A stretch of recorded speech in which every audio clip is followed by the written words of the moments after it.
Olá, meus queridos irmãos e irmãs, tudo bem? No Reavivados por Sua Palavra de hoje, estamos meditando em Ezequiel capítulo 5. Quero convidar você a tomar a sua Bíblia agora e abri-la lá. Leremos apenas o versículo 12. Acompanhe comigo a leitura da Santa Palavra de Deus. Uma terça parte de ti morrerá de peste, e será consumida de fome no meio de ti. Outra terça parte cairá a espada em redor de ti, e a outra terça parte espalharei a todos os ventos, e desembainharei a espada atrás dela. Amém? Meus amigos e minhas amigas, os capítulos 4 ao 24 contêm profecias dirigidas ao povo de Jerusalém. Profecias que foram anunciadas antes da destruição da cidade pelas mãos poderosas do rei babilônico Nabucodonosor. Nessas profecias, existem atos simbólicos que comunicam verdades a respeito dos atos de juízo e de salvação de Deus. E também existem profecias proferidas em nome do Senhor Deus. Ezequiel, profeta de Deus, foi usado por Deus para transmitir a Israel uma mensagem de juízo e salvação por meio de enigmas, alegorias e símbolos. Mas, em geral, esses capítulos 4 a 24 denunciam o pecado do povo de Deus, anunciam juízo pela mão de Deus usando o exército inimigo e destaca a misericórdia de Deus mantendo a promessa de salvação por meio do Messias, o Messias de Deus, para os seus remanescentes fiéis. Assim será no fim dos tempos, meus amigos, apenas os remanescentes, como escreveu Paulo aos Romanos, serão salvos.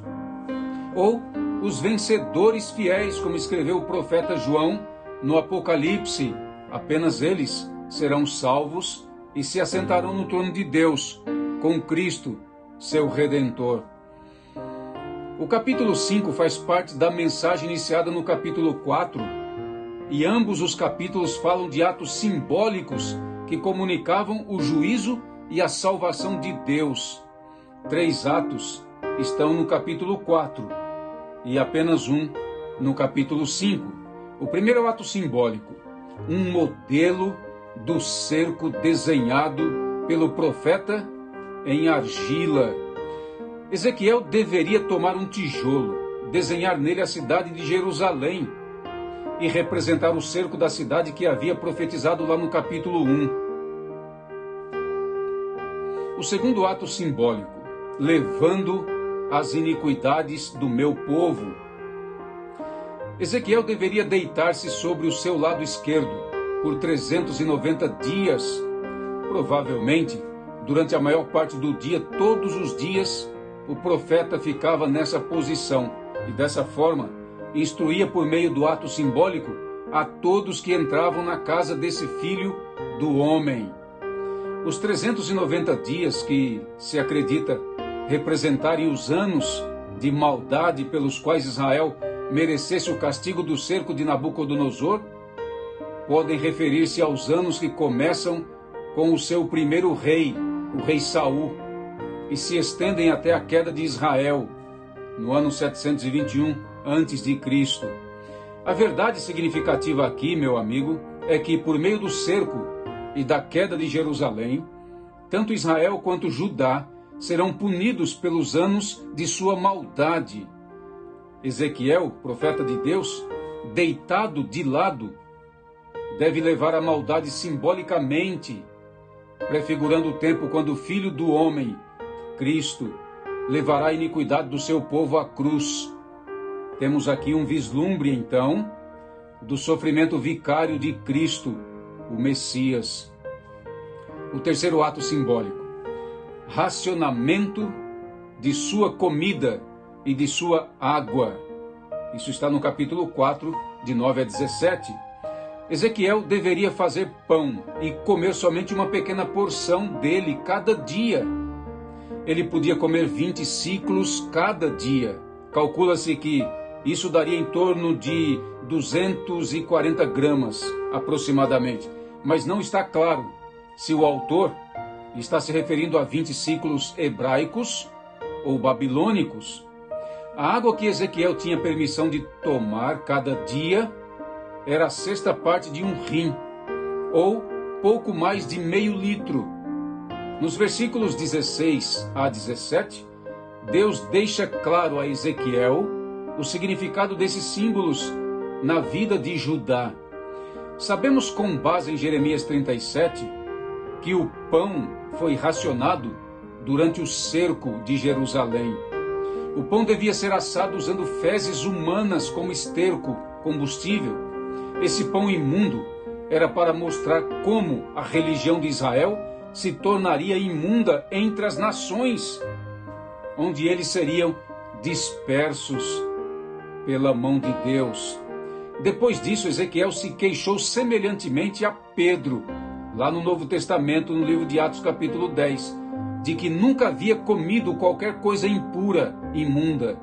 Então o Senhor permitiu que fosse usado esterco de vacas, ao invés de esterco humano. O quarto ato simbólico: cabelo e barba raspados. Agora já estamos no capítulo 5, de 1 a 17. Ezequiel, servo de Deus, foi então instruído a apanhar uma faca afiada, como diz o verso 1, provavelmente uma espada curta e afiada como uma navalha. Ele deveria cortar seu cabelo e barba, dividindo o cabelo em 3 partes. O versículo 12, que lemos na introdução dessa meditação, descreve com clareza o que cada parte representa, ou seja, o que aconteceria com os habitantes de Jerusalém quando Nabucodonosor destruísse a cidade. As 3 porções do cabelo de Ezequiel, conforme diz os versículos 1, 2, 3 e 4, representavam aquilo que aconteceria aos habitantes de Jerusalém. Uma terça parte morreria de doença e fome, diz o verso 12. A outra terça parte cairia a espada, e a outra parte seria espalhada a todos os ventos pelo exílio. Atenção, meu amigo e minha amiga. Somente alguns israelitas judeus permaneceriam na terra sob o comando de Gedalias. Esses poucos israelitas judeus eram representados por alguns cabelos tirados da última das 3 partes de cabelos do profeta Ezequiel e que haviam sido atados nas bordas da sua veste. Mesmo esses poucos sofreriam grandemente e seriam espalhados para outras terras. Está escrito que os outros seriam espalhados pelo vento, seriam espalhados para outras terras, sendo exilados. Nos versículos 12 a 17, o Senhor explica novamente a atrocidade do juízo que viria sobre o povo que fosse deixado na cidade e na terra. A peste e a fome levariam 1/3 deles, outro terço seria morto pelo exército babilônico, e o remanescente, apenas o remanescente fiel, seria disperso para outros lugares.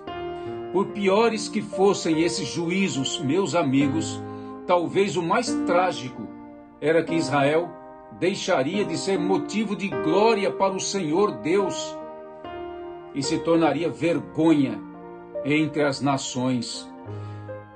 Ao longo da história do Antigo Testamento, a presença de um remanescente fiel em Israel foi importante para o cumprimento do plano de Deus. Assim foi e assim será durante toda a história da Igreja de Deus aqui na terra.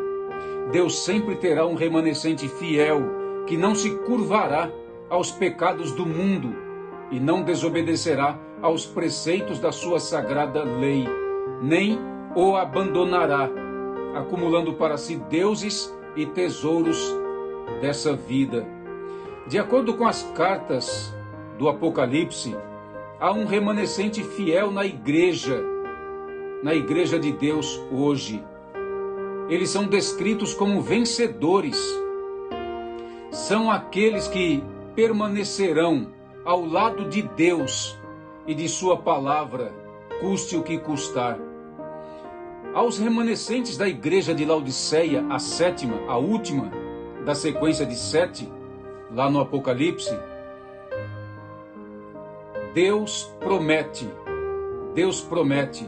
que esses vencedores que abriram o coração para Cristo, se assentarão em seu trono de glória como recompensa, e então poderão desfrutar do seu reino e da vida plena ao seu lado para sempre.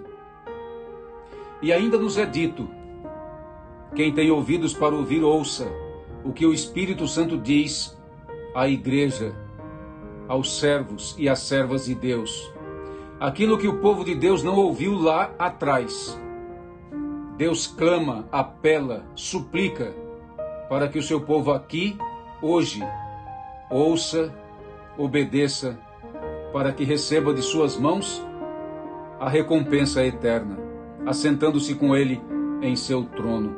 Que Deus abençoe você, meu caro amigo, meu caro irmão, e que você permaneça fiel como um remanescente de Deus, custe o que custar, todos os dias, até o último dia, para a glória de Deus, em nome de Jesus.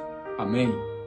Senhor, nesse momento eu peço que o Senhor tenha misericórdia e abençoe cada filho e cada filha do Senhor que ouve a Tua palavra. Conceda ao seu coração e à sua mente a sua graça e fortaleça a sua fé em Cristo, para continuarem todos fiéis a Ele, até o glorioso dia dele, quando serão colhidos para o reino da glória do Senhor, e se assentarão no trono da sua glória, em nome de Jesus, nosso Redentor. Amém.